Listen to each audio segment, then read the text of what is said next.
ಇವತ್ತು ಕರ್ನಾಟಕ ರಾಜ್ಯ ಸರ್ಕಾರಿ SC/ST ನೌಕರ ಸಮನ್ವಯ ಸಮಿತಿ ಅಂತ 21 ವರ್ಷಗಳಿಂದ 2005 ಡಿಸೆಂಬರ್ 6ನೇ ತಾರೀಕು ಅಂಬೇಡ್ಕರ್ ಪರಿನಿಬ್ಬಾಣದ ದಿನ, ಸ್ವಾಭಿಮಾನದ ದಿನ ಅಂತ ಆಚರಣೆ ಮಾಡಿ ಆರಂಭಗೊಂಡಂಥ ಒಂದು ಸಂಘಟನೆ 21 ವರ್ಷಗಳನ್ನು ಪೂರೈಸಿದೆ. ಬುದ್ಧ, ಬಸವ, ಅಂಬೇಡ್ಕರ್, ವಿವೇಕಾನಂದರು, ಜ್ಯೋತಿಬಾ ಫುಲೆ, ಸಾವಿತ್ರಿಬಾಯಿ ಫುಲೆ, ಈ ನಾರಾಯಣ್ ಗುರು ಈ ಥರವ್ರ ವಿಚಾರಗಳನ್ನು ಈ ಮೀಸಲಾತಿ ಪಡೆದ ನೌಕರರ ಮಧ್ಯೆ ತಗೊಂಡು ಹೋಗುವಂಥದ್ದು. ನೌಕರರಲ್ಲೂ ಕೂಡ ಸಮಾಜಮುಖಿ ಚಟುವಟಿಕೆಗಳನ್ನು, ಸಮಾಜ ಪರಿವರ್ತನಾ ಚಟುವಟಿಕೆಯಲ್ಲಿ ಭಾಗವಹಿಸೋದಕ್ಕೆ, ಮುಖ್ಯವಾಹಿನಿಗೆ ಬರೋದಕ್ಕೆ ಏನು ಮಾಡಬೇಕು ಅದನ್ನು ಜಾಗೃತಿ ಕೆಲಸವನ್ನು ಮಾಡ್ತಾಯಿದ್ದೀವಿ. ಈಗಾಗಲೇ ರಾಜ್ಯದ ಎಲ್ಲ 26 ಜಿಲ್ಲೆಗಳಲ್ಲೂ ಜಿಲ್ಲಾ ಶಾಖೆಗಳನ್ನು ಒಂದು, ರಾಜ್ಯ 178ಕ್ಕೂ ಹೆಚ್ಚು ತಾಲೂಕುಗಳಲ್ಲಿ ಶಾಖೆಗಳನ್ನು ಹೊಂದಿರುವಂಥ ಈ ಸಂಘಟನೆ ಇವತ್ತು ರಾಜ್ಯ ಮಟ್ಟದಲ್ಲಿ ಜನಜಾಗೃತಿ ಮಾಡೋದಕ್ಕೆ 5 ಸಮಾವೇಶವನ್ನು ಮಾಡಿದ್ವಿ. 2011, 16, 18, 22, 24ರಲ್ಲಿ ಮಾಡಿದ್ವಿ. ಮೊದಲನೇದು ಟೌನ್ ಹಾಲಲ್ಲಿ ಮಾಡಿದ್ವಿ. ಇನ್ನು 4 ಸಮಾವೇಶಗಳನ್ನು ಅಂಬೇಡ್ಕರ್ ಭವನದಲ್ಲಿ ಮಾಡಿದ್ವಿ. ಸಾವಿರಾರು ಜನ ಬಂದಿದ್ದರು. ಮತ್ತು ಆಗಿನ ಮುಖ್ಯಮಂತ್ರಿಗಳು ಎಲ್ಲರೂ ಕೂಡ ರಾಜಕಾರಣಿಗಳು, ಅಧಿಕಾರಿಗಳೆಲ್ಲ ಭಾಗವಹಿಸಿದ್ರು. ಇವತ್ತು 6ನೇ ಸಮಾವೇಶವನ್ನು ಇದೇ ನಾಡಿದ 28/8/2026 ಶುಕ್ರವಾರ ಮಾಡ್ತಾ ಇದ್ದೀವಿ. ಈ ಸಮಾವೇಶದ ಉದ್ದೇಶ ಸುಮ್ಮನೆ ಸಂಭ್ರಮ ಆಚರಣೆ ಅಲ್ಲ. ಇವತ್ತೇನಾಗದೆ, ಇವತ್ತು ನಾವು ನಮ್ಮ ದೇಶದ ಚಿತ್ತ ಎತ್ತ ಅರಿತಾ ಇದೆ ಅನ್ನೋ ಒಂದು ಗೊಂದಲ ಸ್ಟಾರ್ಟ್ ಆಗಿರುವಂಥ ಟೈಮ್ನಲ್ಲಿ ಎಲ್ಲರೂ ಕೂಡ ಸಾಮಾಜಿಕವಾಗಿ ಚಿಂತೆ ಮಾಡಬೇಕಾಗಿದೆ ಅಂತ ಜಾಗೃತಿ ಮಾಡೋದ್ರ ಜೊತೆಗೆ ಅದಕ್ಕೆ ಐಕ್ಯತಾ ಸಮಾವೇಶ ಅಂತ ಇಟ್ಟಿದ್ದೀವಿ. ಮತ್ತು ನೌಕರರ ಮೂಲಭೂತ ಬೇಡಿಕೆಗಳು ಅದನ್ನು ಕೂಡ ಸರ್ಕಾರದ ಗಮನಕ್ಕೆ ನಾವು ತರಬೇಕು ಅಂತ ಇದು ಮಾಡ್ತಿದ್ದೀವಿ. ಈ ಸಮಾವೇಶವನ್ನು ರಾಜ್ಯ ಸರ್ಕಾರದ ಘನತೆವೆತ್ತ ಗೌರವಾನ್ವಿತ ಮುಖ್ಯಮಂತ್ರಿಗಳಾದಂಥ DK ಶಿವಕುಮಾರ್ ಸರ್ ಅವರು ಉದ್ಘಾಟನೆಯನ್ನು ಮಾಡೋಕ್ಕೆ ಒಪ್ಕೊಂಡಿದ್ದಾರೆ. ಇದರ ಅಧ್ಯಕ್ಷತೆಯನ್ನು ನಮ್ಮ ನಾಡಿನ, ನಮ್ಮ ಸಮುದಾಯದ ನೇತಾರರು, ರಾಜ್ಯದ ಉಪಮುಖ್ಯಮಂತ್ರಿಗಳು ಹಾಗೂ ಕಂದಾಯ ಸಚಿವರಾದಂಥ, ಮತ್ತು ರಾಜ್ಯದಲ್ಲಿ ಹಿಂದೆ ಸಿದ್ದರಾಮಯ್ಯನವರು ಬಡ್ತಿ ರಕ್ಷಣೆಗೋಸ್ಕರ ಕಾಯ್ದೆನ ತಂದಾಗ ಸುಪ್ರೀಂ ಕೋರ್ಟಲ್ಲಿ ಅದು ತಡೆ ಬಿದ್ದಾಗ ಅದನ್ನು ಅನುಷ್ಠಾನ ಮಾಡೋಕ್ಕೆ ಬಡದಾಡೋಕ್ಕೆ ಒಂದು ಉಪಸಮಿತಿಯ ಮುಖಂಡರಾಗಿ ರಾಜ್ಯದಲ್ಲಿ ಪರಿಶಿಷ್ಟ ಪಂಗಡದ ನೌಕರರಿಗೆ ಬಡ್ತಿ ಭಾಗ್ಯನೂ ಸಿಗೋ ಥರ ಮಾಡೋದಂಥದ್ರಲ್ಲಿ ಪರಮೇಶ್ವರ್ ಸರ್ ಕೂಡ ಒಬ್ಬರು, ಅವರು ಅಧ್ಯಕ್ಷತೆಯನ್ನು ವಹಿಸ್ತಿದ್ದಾರೆ. ಮತ್ತು ನಮ್ಮ ಈ ಸಮಾವೇಶದ ದಿಕ್ಸೂಚಿ ಭಾಷಣವನ್ನು ನಾಡಿನ ಅಹಿಂದ ನೇತಾರರು, ನೊಂದವರ ಬಗ್ಗೆ ಅಪಾರವಾದಂಥ ಕಳಕಳಿ ಇರುವಂಥವ್ರು, ಅದೇ ಥರ ಕಳಕಳಿಯ ಜೊತೆಗೆ ಅನುಷ್ಠಾನವನ್ನು ಮಾಡುವಂಥ ಸಿದ್ದರಾಮಯ್ಯನವ್ರ ಕೈಲಿ ದಿಕ್ಸೂಚಿ ಭಾಷಣವನ್ನು ಮಾಡ್ತಿದ್ವಿ. ಮತ್ತು ಉಳಿದಂತೆ ರಾಜ್ಯದ ಗೃಹ ಮಂತ್ರಿಗಳಾದಂಥ ಪ್ರಿಯಾಂಕ ಖರ್ಗೆ ಅವರು, ಕೃಷಿ ಮಂತ್ರಿಗಳಾದಂಥ ನರೇಂದ್ರ ಸ್ವಾಮಿಯವರು, ಮತ್ತು 8 ಬಾರಿ ಲೋಕಸಭಾ ಸದಸ್ಯರಾಗಿ ಇವತ್ತು ರಾಜ್ಯದಲ್ಲಿ ಸಮಾಜ ಕಲ್ಯಾಣ ಸಚಿವರಾಗಿ ಆಗಿರುವಂಥ ನಮ್ಮ KH ಮುನಿಯಪ್ಪ ಸರ್ ಅವರು ಬರ್ತಾ ಇದ್ದಾರೆ. ಆದರೆ ಇವತ್ತೇನಾಗಿದೆ, ರಾಜ್ಯ ಸರ್ಕಾರದ ಆರ್ಥಿಕ ಸಾಂಖ್ಯಿಕ ಇಲಾಖೆಯ 31/3/2025 ಪ್ರಕಾರ ರಾಜ್ಯ ಸರ್ಕಾರದಲ್ಲಿ 8,20,000 ಪ್ಲಸ್ ಮಂಜೂರಾತಿ ಹುದ್ದೆಗಳಿದೆ, ಸ್ಯಾಂಕ್ಷನ್ ಪೋಸ್ಟು. ಆದರೆ ಸ್ಯಾಂಕ್ಷನ್ ಪೋಸ್ಟಲ್ಲಿ ಫೀಲ್ಡ್ ಪೋಸ್ಟ್ ಎಷ್ಟು ಅಂದರೆ ಶಾಕ್ ಆಗೋಗ್ಬಿಡ್ತದೆ. ಕೇವಲ 5,20,000 ಚಿಲ್ಲರೆ ಇದೆ.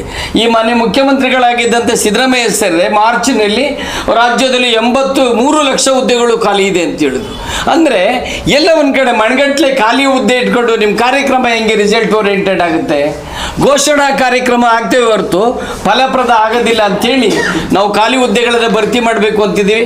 5 ಲಕ್ಷದೊಳಗೆ 80,000 ಅಷ್ಟೇ SCಗಳಿರುವಂಥದ್ದು, 25,000 ಚಿಲ್ಲರೆ ಅಷ್ಟೇ ST ನೌಕರಿ ಇರುವಂಥದ್ದು.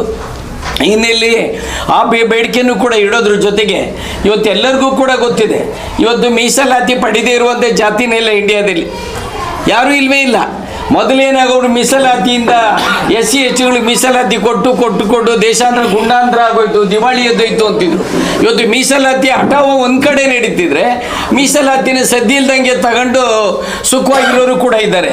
ಆದರೆ ಏನಾಗಿದೆ, ಇವತ್ತು ನಮ್ಗೆ 17/7 ಮೀಸಲಾತಿ ನಾಗಮೋನ್ ಜನಸಂಖ್ಯೆ ಆಧಾರದ ಮೇಲೆ ಏನಂದರೆ ಸ್ವತಂತ್ರ ಪೂರ್ವದಲ್ಲಿ 12% ಇದ್ದಂಥ SCಗಳು ಸ್ವತಂತ್ರ ಬಂದಾಗ 15% ಆಗ್ತಾರೆ. 80 ವರ್ಷ ಆಗ್ತದೆ ಸ್ವತಂತ್ರ ಬಂದು, ಇನ್ನೂ ಕೂಡ 15% ಇದೆ SC. ಇದನ್ನ ಕಂಡು ಸುಪ್ರೀಂ ಕೋರ್ಟ್ ಆದೇಶದ ಮೇಲೆ ಒಂದು ಏನು ಮಾಡ್ತಾರೆ, ನಾಗಮೋಹನ್ ದಾಸ್ ಆಯೋಗದ ವರದಿ ಮಾಡಿದಾಗ 17/7 ಕೊಡ್ತಾರೆ. ನಾವೆಲ್ಲ ಏನು ಅನ್ಕೋಬಿಟ್ವಿ, 3 ಜನ ಎಲ್ಲೋ ಈಗ ಅಕ್ಷರ ಕಲಿತಿರೋ ಜನ ನಮ್ದು 15 ಇದ್ದು 17 ಆಗೋಯ್ತು, 3 ಇದ್ದಿದ್ದು 7 ಆಗೋಯ್ತು ಅಂತ ಸಂಭ್ರಮಿಸ್ಬಿಟ್ವಿ. ಅದ್ರ ಮೊನ್ನೆ ತಮಗೆಲ್ಲ ಗೊತ್ತಿದೆ, ಒಳ ಮೀಸಲಾತಿ ಹೋರಾಟ ಸ್ಟಾರ್ಟ್ ಆದಮೇಲೆ ಹೈಕೋರ್ಟು ಇಲ್ಲ 1992 ಇಂದಿರಾ ಸಾನಿ ಪ್ರಕರಣದಲ್ಲಿ ಮೀಸಲಾತಿ ಯಾವುದೇ ಕಾರಣಕ್ಕೂ 50% ಮೀರಂಗಿಲ್ಲ. ಮೀರಬೇಕು ಅಂತ ಹೇಳಿದ್ರೆ ಸಂವಿಧಾನಕ್ಕೂ ಪಾರ್ಲಿಮೆಂಟ್ಗೆ ಹೋಗ್ಬೇಕು, ಚರ್ಚೆ ಆಗಬೇಕು, 9th ಶೆಡ್ಯೂಲ್ಗೆ ಸೇರಬೇಕು. 9th ಶೆಡ್ಯೂಲ್ಗೆ ಸೇರದ ಹೊರತು ನೀವು ಹೆಚ್ಚಳ ಮಾಡಂಗಿಲ್ಲ ಅಂತ ಹೇಳಿದ್ರು. ಇವ್ರು ಏನು ಮಾಡಿದ್ರು, 9th ಶೆಡ್ಯೂಲ್ ಪ್ರಸ್ತಾಪ ಕಳಿಸ್ತಿಲ್ಲ, 17 ಅಂತ ಹೇಳ್ಬಿಟ್ರು. ನೋಡಿ, ತಮಿಳ್ನಾಡವರು 9th ಶೆಡ್ಯೂಲ್ಗೆ ಹೋಗಿದ್ರಿಂದ 69% ಮೀಸಲಾತಿ ತಗೋತಾರೆ. ಪಂಜಾಬ್ನಲ್ಲಿ 72% ಏನೋ ಇದೆ. ಅದು ನಮ್ಮ ಮನವಿ ಈ ಮೀಸಲಾತಿಯನ್ನು 9th ಶೆಡ್ಯೂಲ್ಗೆ ಸೇರಿಸಬೇಕು ಅಂತ ಇರೋದು ಒಂದು ಕಡೆ ಆದರೆ, ಇನ್ನೊಂದು ಎಲ್ಲ ಜಾತಿಯಲ್ಲೂ ಬಡವರಿದ್ದಾರೆ. ಒಬ್ಬರು ICU ಪೇಷಂಟ್ ಆಗಿರ್ಬೋದು, ಒಬ್ಬರು ಅಡ್ಮಿಂಟ್ ಆಗೋನಾಗಿರ್ಬೋದು, ಒಬ್ಬ OPD ಇರ್ಬೋದು. ಎಲ್ಲ ಜಾತಿಯಲ್ಲೂ ಆರ್ಥಿಕವಾಗಿ ಹಿಂದುಳಿದವರು ಇದ್ದಾರೆ. ಬಟ್ ನಮ್ಮದೇನು ಅಂದರೆ ಸಾಮಾಜಿಕ, ಆರ್ಥಿಕ, ಶೈಕ್ಷಣಿಕ, ಇನ್ಕ್ಲೂಡಿಂಗ್ ರಾಜಕೀಯದಲ್ಲೂ ಹಿಂದುಳಿದ ಜನಾಂಗ ನಾವು. ರಾಜಕೀಯದಲ್ಲೇ ನಾನು ಫಾರ್ವರ್ಡ್ ಆಗಿದ್ರೆ ಇವತ್ತು ರಾಜ್ಯದಲ್ಲಿ ಆಳೋ ಶಕ್ತಿಗಳಾಗ್ತಿದ್ವಿ ನಾವು. ಎಲ್ಲ ಒಂಥರ ಆಳುಗಳ ಥರ ಇರೋದು, ಯಾಕೆಂದರೆ ಅಲ್ಲೂ ಕೂಡ ಅಸಮಾನತೆ ಇದೆ. ನಾನು ಯಾಕೆ ಮಾತು ಹೇಳಿದೆ ಅಂದರೆ, ಇವತ್ತು ಸರ್ಕಾರಿ ಉದ್ಯೋಗಗಳಲ್ಲಿ ಸೇವಾ ವಲಯದಲ್ಲಿ ಉದ್ಯೋಗ ಇರೋದು ಬರೀ 0.8%. ನಾನು ಹೇಳಿದಲ್ಲ 7.5 ಕೋಟಿ ಜನ, 8,20,000 ಮಂಜೂರಾತಿ ಹುದ್ದೆ, 5 ಲಕ್ಷ ಭರ್ತಿ ಆಗಿರೋದು. ಅದರೊಳಗಡೆ ಎಷ್ಟು % ಭರ್ತಿ ಲೆಕ್ಕ ಹಾಕ್ಕೊಳ್ಳಿ. ಹಾಗಾದರೆ ಇನ್ನು ಉದ್ಯೋಗದ ಅವಕಾಶ ಎಲ್ಲಿದೆ? ಖಾಸಗಿ ಕ್ಷೇತ್ರದಲ್ಲಿದೆ. ಖಾಸಗಿ ಕ್ಷೇತ್ರದಲ್ಲಿ ಏನಾಗ್ತದೆ, ಯಾವುದೋ ಒಂದು ಬಲವಾದಂಥ ಪಟ್ಟಭದ್ರ ವರ್ಗದಲ್ಲಿ ಕೆಲಸ ತಗೊಳ್ತಿರ್ತಾರೆ. ಪಾಪ ಹಿಂದುಳಿದವರು, ದಲಿತರು, ಅಲ್ಪಸಂಖ್ಯಾತರು ಎಲ್ಲಿ ತಗೊಳಕ್ಕಾಗತ್ತೆ? ನಮ್ಮ ಮನವಿ ಖಾಸಗಿ ಕ್ಷೇತ್ರದಲ್ಲೂ ಕೂಡ ಮೀಸಲಾತಿಯನ್ನು ಕೊಡಬೇಕು ಅನ್ನೋದು, ಈ ಬೇಡಿಕೆಗಳನ್ನು ಇಟ್ಟಿದ್ದೀವಿ. ಜೊತೆಗೆ ಮುಖ್ಯವಾಗಿ ಇವತ್ತೇನಾಗಿದೆ ಸ್ನೇಹಿತರೆ, ಸರ್ಕಾರಿ ಕಚೇರಿಗಳಲ್ಲಿ ಪರಿಶಿಷ್ಟ ಜಾತಿ ಪಂಗಡದ ನೌಕರರು ಪ್ರಮುಖವಾಗಿ, ಜೊತೆಗೆ ಮಹಿಳೆಯರು ಕೆಲಸ ಮಾಡೋದೇ ಕಷ್ಟ ನಿಯಮಾನುಸಾರ. ಯಾಕೆಂದರೆ ಇವತ್ತೇನಾದರೂ ನಾವು ತೋರಿಕೆಗೆ ಹೇಳ್ತಿಲ್ಲ, ಪ್ರಾಮಾಣಿಕವಾಗಿ ಶುದ್ಧ ಮನಸ್ಸಿನಲ್ಲಿ ಗೌರವಪೂರ್ವಕವಾಗಿ ಇವಾಗೂ ಕೂಡ ಯಾರಾದರೂ ಕೆಲಸ ಮಾಡ್ತಿದ್ದು ಪರಿಶಿಷ್ಟ ಜಾತಿ ಪರಿಶಿಷ್ಟ ಪಂಗಡದವರು ಮಹಿಳೆಯರು. ಯಾಕೆ ಮಾತು ಹೇಳ್ತೀನಿ, ನಿಮಗೆ ಜಾತಿ ಬಲ ಇಲ್ಲ, ಹಣದ ಬಲ ಇಲ್ಲ, ರಾಜಕೀಯದ ಬಲ ಇಲ್ಲ, ಮೊದಲೇ ಮಠದ ಬಲ ಇಲ್ಲ. ನಮಗೆ ಬಲ ಇರೋದು ಅಲ್ಪ ಸ್ವಲ್ಪ ನಾಲೆಡ್ಜು, ನಮ್ಮ ಪ್ರಾಂಪ್ಟ್ನೆಸ್ಸು. ಆದರೂ ಇವತ್ತೇನಾಗ್ತಿದೆ, ಇವತ್ತು ನೌಕರಿಗಳಲ್ಲಿ SC STಗಳು ಕಷ್ಟ ಮಾಡೋದು ಕಷ್ಟ, ಕೆಲಸ ಮಾಡೋದು ಕಷ್ಟ. ಏನಾಗ್ತದೆ, ಒಳ್ಳೆ ಹುದ್ದೆಗಳೆಲ್ಲ ಹಣ ಕಾಯೋದೆಲ್ಲ ಒಂದು ವರ್ಗದ ಕೆಲಸ ಆದರೆ ಹೆಣ ಕಾಯೋದೆಲ್ಲ ನಮ್ಮ ಜನದ ವರ್ಗ ಅನ್ನಂಗೆ ಆಗೋಗ್ಬಿಟ್ಟಿದೆ. ಜೊತೆಗೆ ಮಹಿಳೆಯರು ಕೆಲಸ ಮಾಡೋದ್ರಿಂದ ಯಾವುದೇ ಜಾತಿ ಇರಲಿ ತುಂಬ ಕಷ್ಟ, ತುಂಬ ಕಷ್ಟ. ನಾವು ಹೇಳೋದು, ಸರ್ಕಾರದಲ್ಲಿ ಕರ್ತವ್ಯ ಮಾಡುವಂಥ ಯಾವುದೇ ಜಾತಿ ಧರ್ಮ ಆಗಿರಲಿ, ನಿಯಮಾನುಸಾರ ಮಾರ್ಗಸೂಚಿ ಅನುಸಾರ ಸಂವಿಧಾನಬದ್ಧವಾಗಿ ಕೆಲಸ ಮಾಡುವಂಥ ವಾತಾವರಣ ಆಗಬೇಕು. ಇವತ್ತೇನಾಗ್ತದೆ ನಿಮಗೆ ಗೊತ್ತಿದೆ, ಇಲ್ಲಿ ಇವತ್ತು ಜನಪ್ರತಿನಿಧಿಗಳು ಎಲ್ಲ ಕಡೆ ಒಳ್ಳೆಯರಿಲ್ಲ. ಕೆಲವು ಕಡೆ ಅಧಿಕಾರಿಗಳು ನೌಕರರು ಅಂದರೆ ಗುಲಾಮರು ಅನ್ನೋ ಭಾವನೆ ಬಂದ್ಬಿಟ್ಟಿದೆ, ಯಾವುದೇ ಜಾತಿ ಆಗಲಿ. ಹಿಂದೆ ನೋಡಿ, ಶಾಲಿನಿ ರಜನೀಶ್ ಮೇಡಮ್ ಇದ್ದರು ಮುಖ್ಯ ಕಾರ್ಯದರ್ಶಿಗಳೇನೆ ಒಬ್ಬರು ಜನಪ್ರತಿನಿಧಿ ಬಾರಿ ಕೀಳು ಭಾಷೆಯಲ್ಲಿ ಮಾತಾಡ್ಬಿಟ್ಟಿದ್ದ ಒಬ್ಬ ಹೆಣ್ಮಗಳಿಗೆ. ಇನ್ನೊಬ್ಬರು ಆ ಶಿಡ್ಲಘಟ್ಟದಲ್ಲಿ ಪವಿತ್ರ ಗೌಡ ಅನ್ನೋ ಹೆಣ್ಮಗಳು, ಪುರಸಭೆ ಅಧಿಕಾರಿ ಪವಿತ್ರ ಗೌಡಪ್ಪ, ಇನ್ನೊಬ್ಬ ನಾಯಕ ಹೋಗ್ಬಿಟ್ಟಿದ್ದಕ್ಕೆ ವಿಚಿತ್ರವಾಗಿ ವರ್ತಿಸ್ಬಿಟ್ಟಿದ್ದ. ನಿನ್ನೆ ನೋಡಿ ಹಾಸನಲ್ಲಿ ಇಂದಿನ ಮಾಜಿ ಸಚಿವರಾದಂಥ HD ರೇವಣ್ಣ ಅನ್ನೋರು ಏನು ಮಾಡಿದ್ದಾರೆ, DCಗೇನೆ ಜಿಲ್ಲಾಧಿಕಾರಿಗೆ ಎಲ್ಲಿಂದ ಕರ್ಕೊಬಂದಿದ್ದೀರಿ ಅಂತ ಹೇಳ್ತಾರೆ ಅಂದರೆ, ವಾಟ್ ಇಟ್ ಮೀನ್ಸ್? ಒಬ್ಬ ಜಿಲ್ಲಾಧಿಕಾರಿ ಆಗೋನು ಇಲ್ಲೆಲ್ಲ ತಿಪ್ಪೆಲಿ ಇದ್ದಂಗೆ ದಡ್ಕಂತ ಹುಡುಗ ಜಿಲ್ಲಾಧಿಕಾರಿ ಆಗಕ್ಕಾಗತ್ತಾ?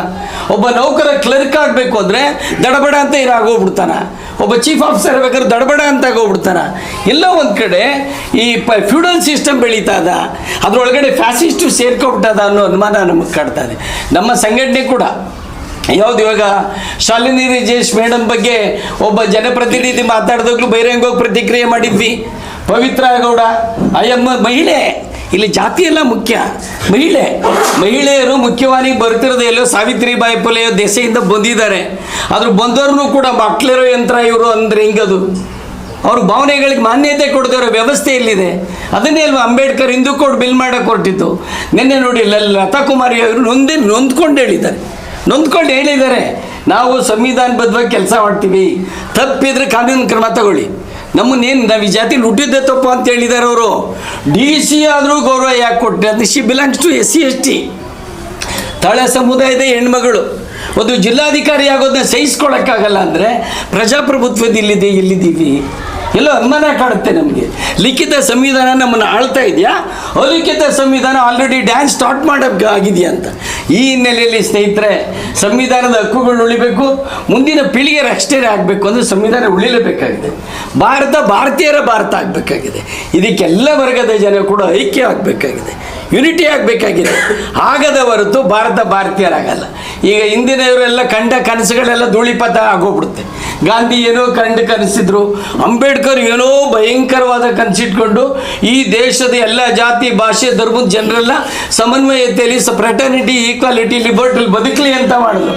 ಇವತ್ತು ಎಲ್ಲೋಗ್ತದೆ ಫ್ರೆಟರ್ನಿಟಿ ಈಕ್ವಾಲಿಟಿ ಲಿಬರ್ಟಿನ ಹುಡುಕೋ ಸ್ಥಿತಿಗೆ ಬಂದ್ಬಿಟ್ಟಿದೆ. ಈ ಹಿನ್ನೆಲೆಯಲ್ಲಿ ಈ ಸಮಾವೇಶದಲ್ಲಿ ನಮ್ಮ ಎಲ್ಲರಿಗೂ ಕೂಡ ಜಾಗೃತಿ ಆಗಬೇಕು. ಐಕ್ಯತೆ, ಒಳ ಮೀಸಲಾತಿ ಹೆಸರಿನಲ್ಲಿ ದಲಿತ ಸಮುದಾಯ ಒಡೆದೋಗಿದೆ ಅಂದ್ಕೊಂಡು ಕೆಲವರು ನೃತ್ಯ ಮಾಡ್ತಿದ್ದಾರೆ. ಸಾಧ್ಯ ಇಲ್ಲ. ನೀವು ಒಡೆದೋಗಿದೆ ಅಂತ ನಮ್ಮನ್ನು ಒಡೆಯಕ್ಕೆ ಬಂದು ನಾವು ಒಡೆಸ್ಕೊಳ್ಳೋ ಜನಾಂಗ ಆಗುವುದಿಲ್ಲ ಅನ್ನೋ ಒಂದು ಸಂದೇಶ ಕೊಡೋಕ್ಕೋಸ್ಕರ ಐಕ್ಯತಾ ಸಮಾವೇಶವನ್ನು ಇಟ್ಟಿದ್ದೀವಿ. ಈ ಮೂಲಕ ಬರೀ ಆನೇಕಲ್ ತಾಲೂಕಲ್ಲ, ಬರೀ ಜಿಲ್ಲೆ ಅಲ್ಲ, ಇಡೀ ರಾಜ್ಯದ ಸಮಸ್ತ ಸಂವಿಧಾನ ಉಳಿಬೇಕು ಅನ್ನೋರು, ಪ್ರಜಾಪ್ರಭುತ್ವ ಉಳಿಬೇಕು ಅನ್ನೋರು, ಮನುಷ್ಯನ ಪ್ರೀತಿಸುವಂಥ ಸಮಾಜ ಬೇಕು ಅನ್ನೋರೆಲ್ಲ ಕೂಡ ಈ ಸಮಾವೇಶಕ್ಕೆ ಬರಬೇಕು, ಯಶಸ್ಸನ್ನು ಮಾಡಬೇಕು ಅಂತೇಳಿ ತಮ್ಮ ಗೋಷ್ಠಿಯ ಮೂಲಕ ವಿನಂತಿಯನ್ನು ಮಾಡ್ಕೊಳ್ತೀನಿ. ಜೈ ಭೀಮ್, ಜೈ ಭಾರತ್. ನಾವು ಈಗಾಗಲೇ ಬೆಂಗಳೂರಿನ ಅರಮನೆ ಮೈದಾನದ ಗೇಟ್ ನಂಬರ್ 8ರಲ್ಲಿ ಇರತಕ್ಕಂಥ ಶೃಂಗಾರ ಪ್ಯಾಲೇಸ್ನಲ್ಲಿ ರಾಜ್ಯ ಮಟ್ಟದ ಪರಿಶಿಷ್ಟ ಜಾತಿ ಪರಿಶಿಷ್ಟ ವರ್ಗಗಳ ಜಾಗೃತ ನೌಕರರ 6ನೇ ಐಕ್ಯತಾ ಸಮಾವೇಶವನ್ನು ಆಯೋಜನೆ ಮಾಡಿದ್ದೀವಿ. ಈ ಒಂದು ಸಮಾವೇಶಕ್ಕೆ ರಾಜ್ಯಾದ್ಯಂತ ಎಲ್ಲ ಇಲಾಖೆಗಳಲ್ಲಿ, ನಿಗಮ ಮಂಡಳಿಗಳಲ್ಲಿ, ಪುರಸಭೆಗಳಲ್ಲಿ, ನಗರಸಭೆಗಳಲ್ಲಿ, ಕಾರ್ಪೊರೇಷನ್ಗಳಲ್ಲಿ ಕೆಲಸ ನಿರ್ವಹಿಸ್ತಾ ಇರ್ತಕ್ಕಂಥ SC/ST ನೌಕರರು ಎಲ್ಲರೂ ಕೂಡ ಸಮಾವೇಶದಲ್ಲಿ ಭಾಗವಹಿಸ್ತಾ ಇದ್ದಾರೆ. ನಾವು ಈ ಒಂದು ಒಂದು ಪತ್ರಿಕಾಗೋಷ್ಠಿ ಮೂಲಕ ಆನೇಕಲ್ ತಾಲೂಕಿನ ಎಲ್ಲ SC/ST ನೌಕರರು, ಕುಲ ಬಾಂಧವರು, ಕುಟುಂಬದ ಸಮೇತ ಈ ಒಂದು ಸಮಾವೇಶಕ್ಕೆ ಭಾಗಿಯಾಗಬೇಕು, ಸಮಾವೇಶದಲ್ಲಿ ಭಾಗವಹಿಸಬೇಕು ಅಂತೇಳಿ ಎಲ್ಲರನ್ನೂ ಕೂಡ ನಾವು ಆಹ್ವಾನಿಸ್ತಾ ಇದ್ದೀವಿ. ಈ ಸಂದರ್ಭದಲ್ಲಿ ನಾನು ಕೂಡ ಪ್ರಧಾನ ಕಾರ್ಯದರ್ಶಿಯಾಗಿ ಮೊನ್ನೆ ನಮ್ಮ ರಾಜ್ಯಾಧ್ಯಕ್ಷರು, ನಮ್ಮ ಮುಖಂಡರು, ನಮ್ಮ ನಾಯಕರು ಏನು ನಮ್ಮ ಹಾಸನ ಜಿಲ್ಲೆಯ ಜಿಲ್ಲಾಧಿಕಾರಿಗಳಿಗೆ ಇವತ್ತು ಅವಮಾನ ಆಗಿದೆ, ಅದನ್ನ ಈ ಪತ್ರಿಕಾಗೋಷ್ಠಿ ಮೂಲಕ ನಾವು ಖಂಡಿಸ್ತೀವಿ. ಯಾರೇ ಜನಪ್ರತಿನಿಧಿಗಳಾಗಿರ್ಬೋದು, ಅವರು ಮಾನವೀಯತೆಯನ್ನು ಮೆರಿಬೇಕು, ಮಹಿಳೆಯರಿಗೆ ಗೌರವವನ್ನು ಕೊಡೋದನ್ನ ಫಸ್ಟ್ ಕಲಿಬೇಕು ಅಂತ ಹೇಳಿ ಅವರಲ್ಲಿ ಮನವಿ ಮಾಡ್ತಾ, ಈಗ ಏನು ಅನ್ಯಾಯ ಆಗಿದೆ ಅದನ್ನ ನಾವು ನಿಜವಾಗ್ಲೂ ಕೂಡ ನಮ್ಮ ವೇದಿಕೆ ಮೂಲಕ ನಮ್ಮ ಸಮನ್ವಯ ಸಮಿತಿ ಖಂಡಿಸ್ತದೆ ಅಂತೇಳಿ ಈ ಸಂದರ್ಭದಲ್ಲಿ ಹೇಳೋದಕ್ಕೆ ನಾನು ಇಚ್ಛೆ ಪಡ್ತೀನಿ. ಜೈ ಭೀಮ್. ಅಂಬೇಡ್ಕರ್ ಅವರು ಒಂದು ಮಾತು ಹೇಳಿದರು, ಏನಂದರೆ ಶಿಕ್ಷಣ ಅಂತಕ್ಕಂಥದ್ದು ಹುಲಿ ಹಾಲಿನಂತೆ, ಅದನ್ನು ಕುಡಿದವರು ಗರ್ಜಿಸಲೇಬೇಕಂತ. ಸೊ ಈ ನಿಟ್ಟಿನಲ್ಲಿ ಇವತ್ತು ಸಮನ್ವಯ ಸಮಿತಿ, SC/ST ಸಮನ್ವಯ ಸಮಿತಿ ಏನಿದೆ, ಇದು ರಾಜ್ಯಾದ್ಯಂತ ನೌಕರರಲ್ಲಿ ಒಂದು ಹೊಸ ಚೈತನ್ಯವನ್ನು, ಹೊಸ ಜಾಗೃತಿಯನ್ನು ಮೂಡಿಸಿದೆ. ಈಗಾಗಲೇ ಶಿವಶಂಕರ್ ಸರ್ ಈ ಕಾರ್ಯಕ್ರಮ ಸಮಾವೇಶದ ಅದರ ಉದ್ದೇಶ, ಯಾಕೋಸ್ಕರ ಸಮಾವೇಶ ಮಾಡ್ತಾ ಇದ್ದೀವಿ ಅಂತಕ್ಕಂಥದ್ದನ್ನು ಸಂಪೂರ್ಣವಾಗಿ ವಿವರವಾಗಿ ಅದನ್ನು ನಮ್ಮ ಮುಂದೆ ಹೇಳಿದ್ದಾರೆ. ಸೊ ಈ ಮುಖಾಂತರ ನಾನು ಈ ಪತ್ರಿಕಾಗೋಷ್ಠಿ ಮುಖಾಂತರ ಹೇಳೋದೇನೆಂದರೆ, ಆನೇಕಲ್ ತಾಲೂಕಲ್ಲಿರ್ತಕ್ಕಂಥ ಎಲ್ಲ ನೌಕರ ಬಂಧುಗಳು, SC/ST ನೌಕರ ಬಂಧುಗಳು, ಸಾಧ್ಯವಾದರೆ OBC ನೌಕರ ಬಂಧುಗಳು, ಅಂದರೆ ಸಮಾನತೆಯ ಮೇಲೆ ಮತ್ತು ಸ್ವಾತಂತ್ರ್ಯದ ಮೇಲೆ, ಸಂವಿಧಾನದ ಮೇಲೆ ನಂಬಿಕೆ ಇರತಕ್ಕಂಥ ಎಲ್ಲ ನೌಕರರು ಸಹ ಮತ್ತು ಮಹಿಳಾ ನೌಕರರು ಸಹ ಈ ಸಮಾವೇಶದಲ್ಲಿ ಭಾಗವಹಿಸಿ ಸಮಾವೇಶವನ್ನು ಯಶಸ್ಸುಗೊಳಿಸೋದ್ರ ಜೊತೆಗೆ ಏನು ಒತ್ತಾಯಗಳಿದ್ದಾವೆ, ಆ ಒತ್ತಾಯಗಳು ಕೇವಲ ಬರೀ SC/ST ಅವ್ರಿಗೆ ಮಾತ್ರ ಸಂಬಂಧಪಟ್ಟಿರ್ತಕ್ಕಂಥದ್ದಲ್ಲ. ಇದು ಮಹಿಳೆಯರ ಹಕ್ಕುಗಳು ಸಹ ಇದರಲ್ಲಿ ಸೇರಿಕೊಂಡಿರೋದ್ರಿಂದ ಈ ಸಮಾವೇಶದ ಒಂದು ಹಕ್ಕೊತ್ತಾಯಗಳು ಜಾರಿಯಾಗಲಿ, ಅದರ ಯಶಸ್ವಾಗಲಿ ಅಂತಕ್ಕಂಥದ್ದನ್ನು ಹೇಳ್ತಾ, ಮತ್ತು ಎಲ್ಲ ಪ್ರಗತಿಪರ ಸಂಘಟನೆಗಳು ಮತ್ತು ದಲಿತ ಸಂಘಟನೆಗಳು, ಮಹಿಳಾ ಸಂಘಟನೆಗಳು ಈ ಕಾರ್ಯಕ್ರಮದಲ್ಲಿ ಭಾಗವಹಿಸಿ ಈ ಸಮಾವೇಶವನ್ನು ಯಶಸ್ವಿ ಮಾಡಬೇಕಂತ ಹೇಳಿ ಕಳಕಳಿ ವಿನಂತಿ ಮಾಡ್ಕೊಳ್ತಾ ಇದ್ದೀವಿ. ಜೈ ಭೀಮ್.